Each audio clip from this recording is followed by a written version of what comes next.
Hello everybody and welcome to this tutorial in which I'm going to show you how we can build this basic IKEA bookshelf in Fusion 360 using the direct modeling and only starting with a cube.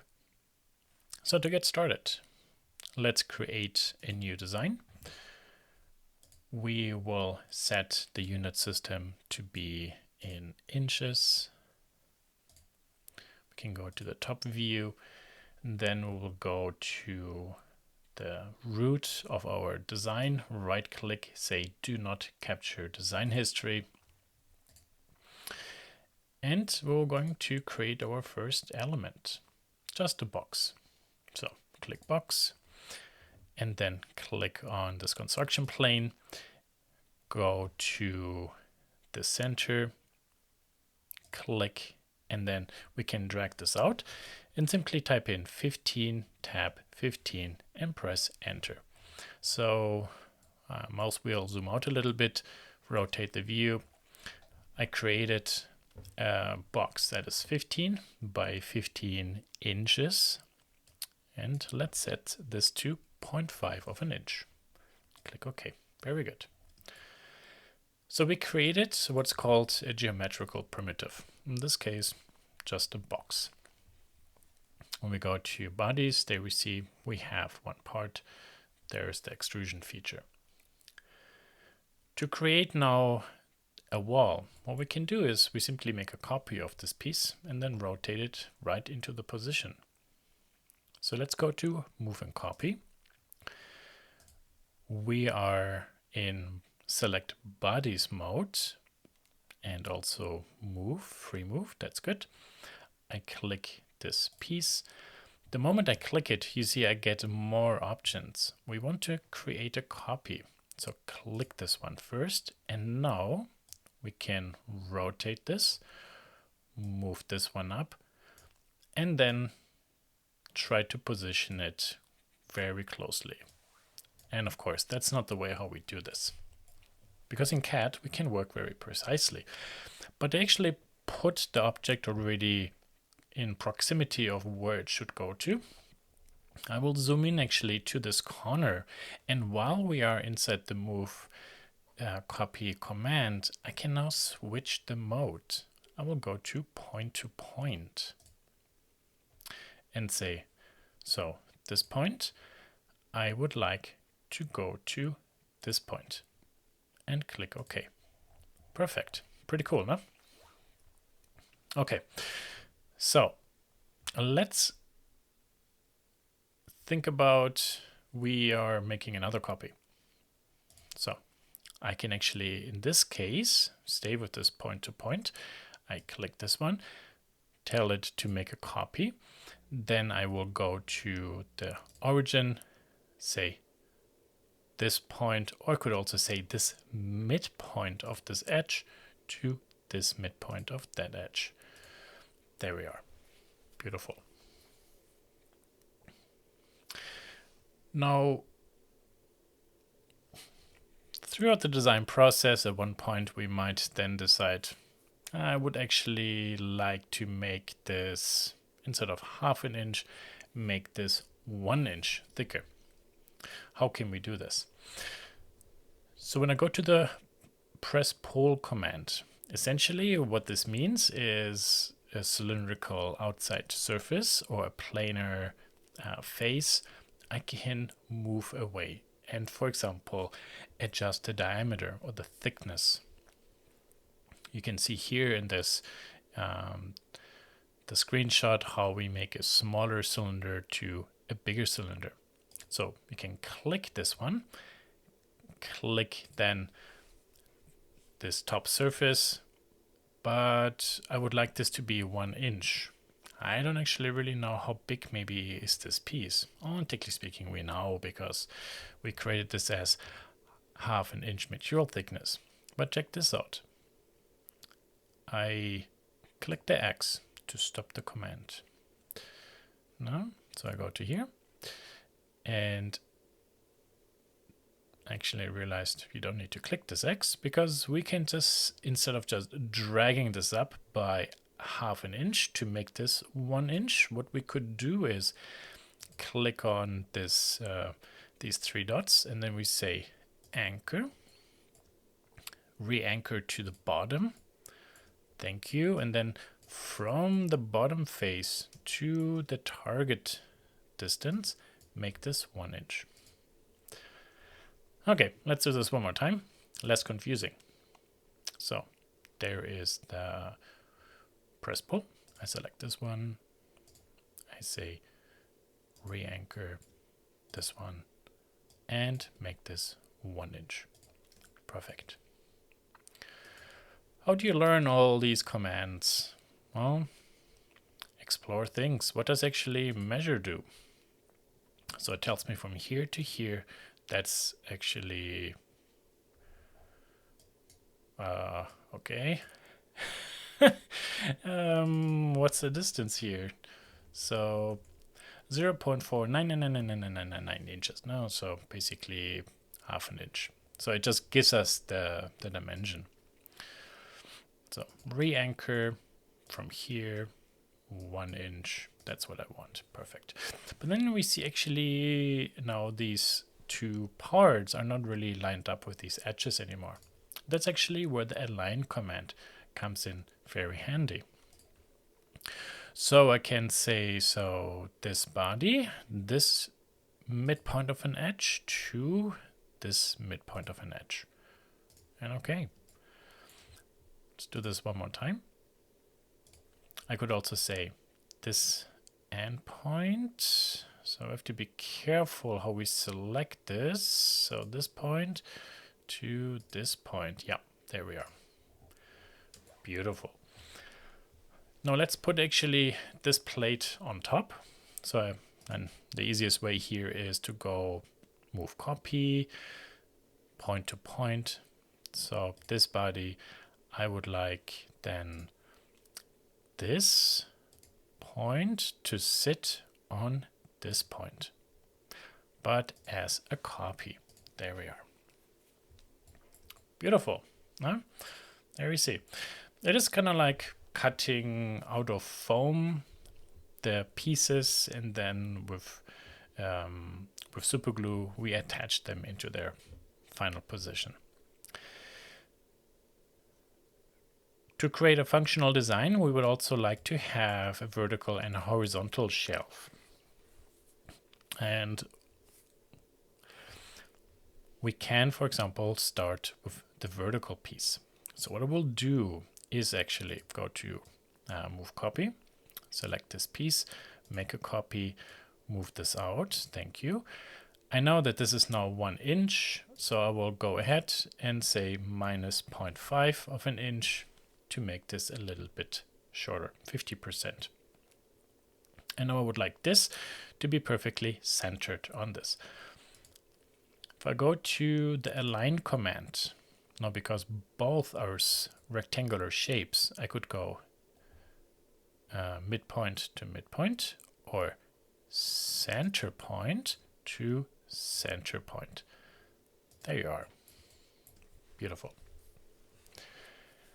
Now we have a vertical separation. We also would like to have a horizontal separation. To do that, let's go back to move copy. This is the correct command. And I would like to, oh, look at this. So this face has an edge, and because it's a square, it has a center point. If it would be a circle, it also has a center point. So I click on the center point, create copy, and then I rotate myself out a new copy. There. Perfect. Now, as we can see, the horizontal part is a little bit too wide. In real life, now we are going to take an X-Acto knife and trim our model. We can do kind of like the same. We'll go to modify, select the split body. Think about this as a knife. So this body, I would like to split by this interior face and this interior face. And click OK. We have some leftovers here. So there's body 6 You see I click on these tiny edges. There's body 7. Perfect. Good. Now, the problem we have left is we have number 1 and 2, and they're intersecting each other. To make this nice and stable, ideally maybe 50% of the board is supported. So this is the vertical, this has less pressure, this is the horizontal one.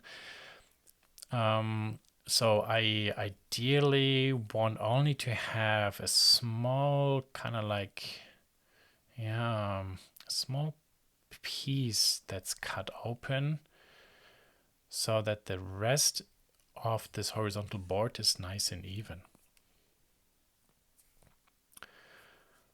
And then this piece essentially, now because it doesn't have any horizontal pressure, can just stay where it is. So that means, having thought about this stability problem, we can select this one and then move this back.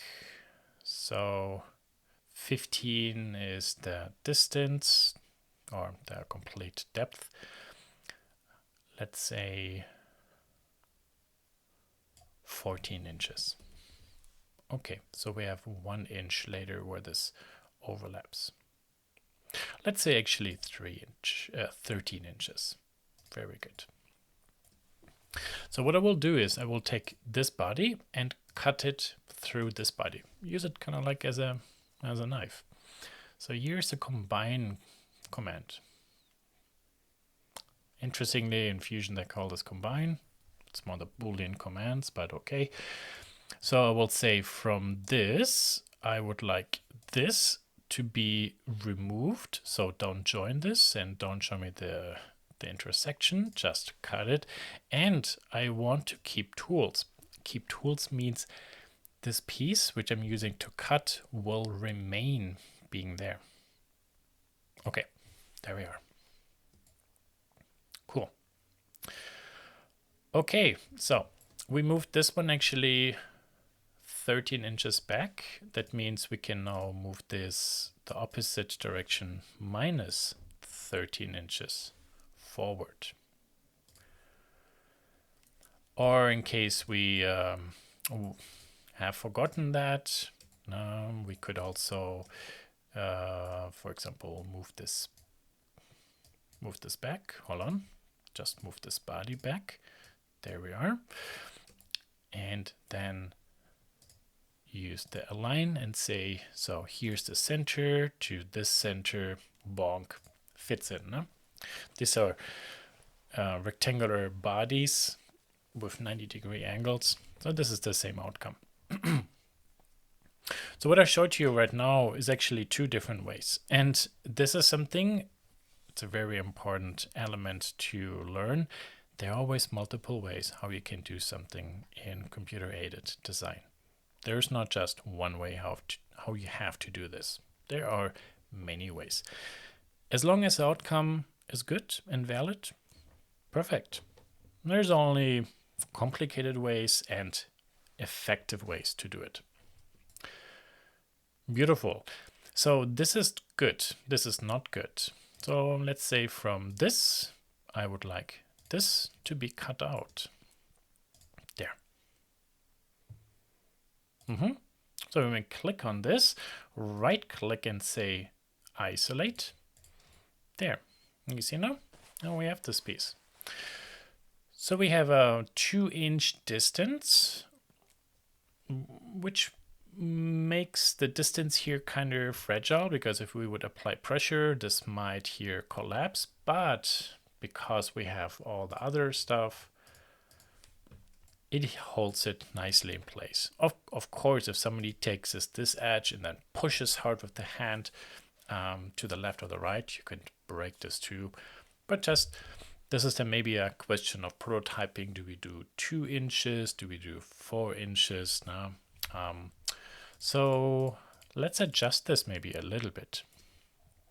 So here, this face, now actually I would like to move a little bit backwards by